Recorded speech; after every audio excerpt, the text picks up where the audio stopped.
Hi, fourth graders. Welcome back to reading class. Happy Tuesday. I hope you had a great weekend and a great Monday.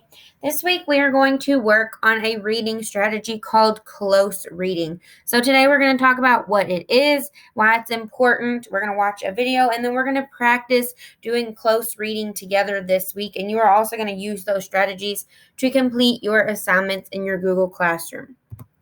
So let's first talk about what is close reading. So close reading is reading a text multiple times. So you're going to read your same text more than one time until you can explain the text, until you know the main idea and the key details, and until you could ask someone questions about your text, or until someone could ask you questions about your text and you could answer them. So when we are close reading, what are we going to do? So we're going to read our text at least 3 times. We are going to talk about the text. So if we were in class and we were doing group work, we would be discussing our text. We're going to read with a purpose. We're not just going to read to be done with the assignment or to read really quickly through it. We're going to read to understand what our author is telling us, read to know our main idea, and read to know our key details. We're going to gather evidence from the text and use that evidence. So if we were reading our text to maybe write something, we could use that evidence.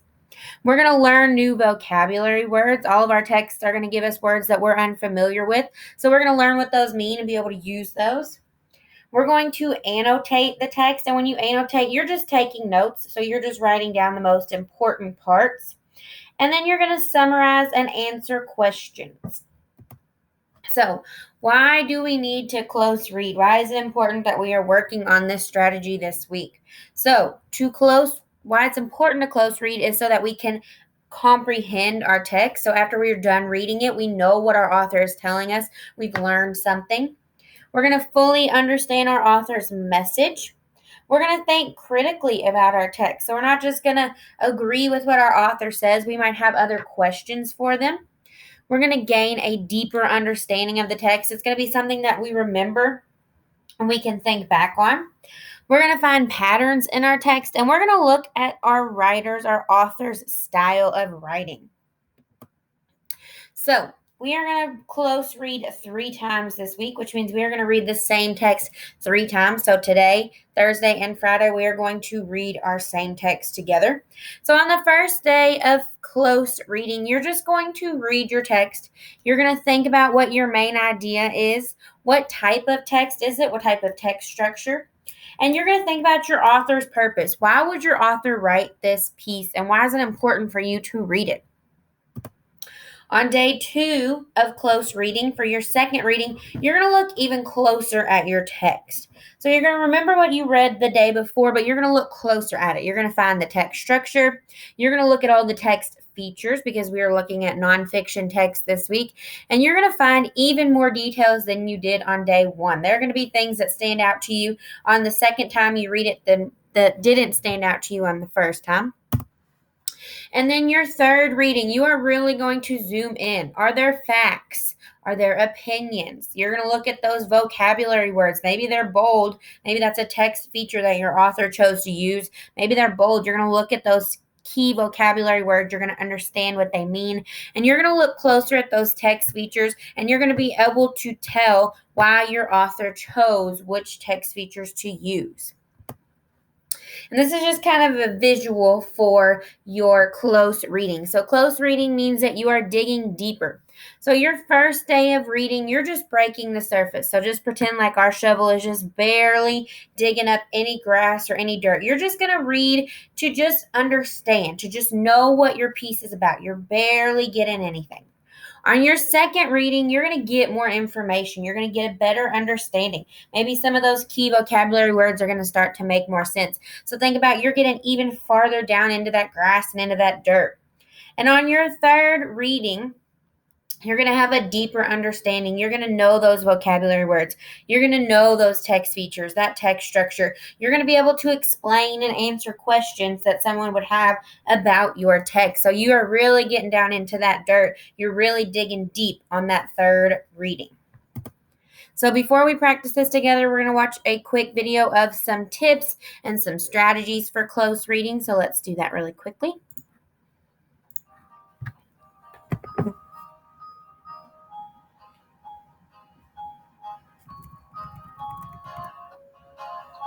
guys, it's Kimmy.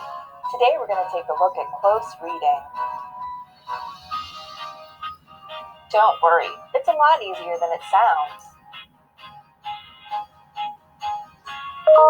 Before you get started, you're going to need some supplies. A dictionary to look up words that you don't know, a paper and pencil to keep notes, and a highlighter to mark the article. Read through the article. What stands out to you? What's the main idea? Do you have any questions? It's time to dig deeper. Write down the main idea of each paragraph in the margin. Circle key points. Write down any questions or ideas you may have. Highlight any words you don't know. Be sure to look them up. Time to get organized. Answer the questions: who, what, when, where, why. What was the main idea? What ideas support the main idea? How does this relate to your life? How does it relate to other things you've read? Now you've learned the basics of close reading. All that's left to do is practice, practice, practice. Work with your teachers and fellow students to master close reading. Have a great day, and thanks for listening. Okay, so together we are going to practice close reading. We are going to read a text called Wildfires. And as we are reading day one, we are just barely breaking that surface. We're going to look for the main idea. We're going to talk about what type of text it is, and we're going to look at our text features. So let's first read this together. Let me close that.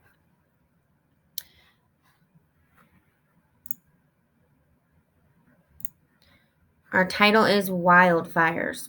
Wildfires are a pretty common event.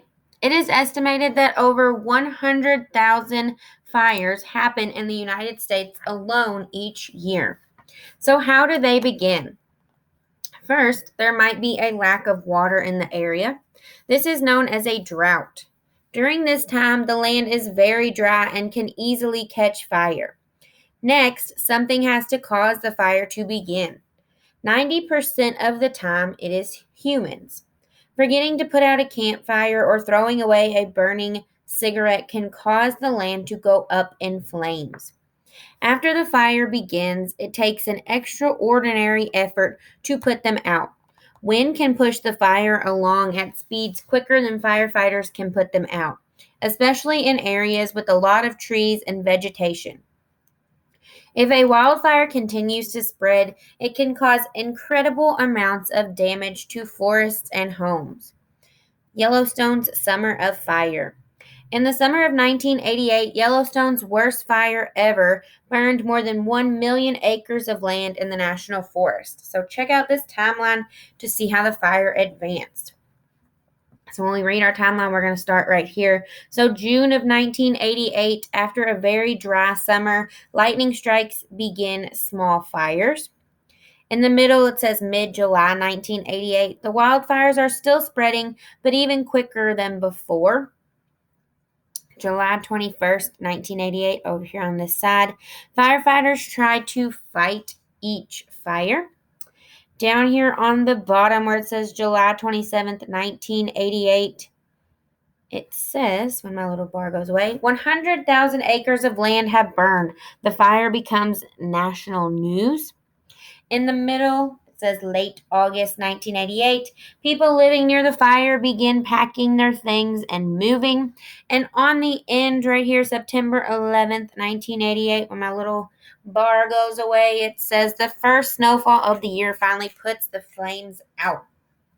So that is our first close reading. That is day one. So let's look for the main idea. What do we think the main idea could be? I'll give you a second to think about it. So we know that our topic of our text is wildfires, right? Our whole text is about that. But the main idea could be that wildfires destroy land in the United States, and it happens every year, and it's pretty common, right? So we know that during day one, that's what we think our main idea is, that wildfires are common and they destroy a lot of land in the United States. So what type of text is this? Now, this should be pretty familiar to you because last week we discussed this text structure. So this is a sequence text structure. It tells us what happens. It gives us a timeline. It starts at one date and ends at the other. So we know that this is a sequence text structure, and we can look at some of our text features. We know we have our title. We have a picture of what a wildfire would look like. We have a heading down here at the bottom, and then we have a timeline with some bold words, and that gives us some more information. So we're just looking at those text features. We're not talking about what they do for you, but on day one, we're just going to look at them. So that is day one of our close reading. On Thursday, we will do day two, and we will dig even deeper into our text. In your classroom, fourth graders, you are looking for something called Tuesday Reading Main Idea. When you open it up, you have the same text as yesterday. So since this is day two of your close reading strategies, you're going to look closer. You're going to find the text structure. You're going to look for text features, and you're going to look for even more details and talk about what they do for you. So as you read it, you're looking at those text structures, and I can see 3 right off the bat before I even read my text. So you're going to reread it, looking carefully for those key details. And then you have 4 questions on your Google form to answer. Now make sure you read each part of the question and each answer, that you are choosing the best possible answer for each question, so you can gain all 4 points on this assignment. When you are done, make sure you hit that submit button, and when you come back, make sure you hit that mark as done button so your teacher knows you are finished. Just a reminder, fourth graders, I will have office hours from 2:30 to 3 o'clock this afternoon. If you have any questions or need any help on anything from last week or this week. And one more reminder, if you have trouble reading the passage, if you get to a word and you're stuck and you're not sure what to do, I have linked a video of me reading the passage to you up here, but make sure you try to read it on your own first. Good job, fourth graders. I hope you have a great rest of your day and a great Wednesday, and I will see you on Thursday.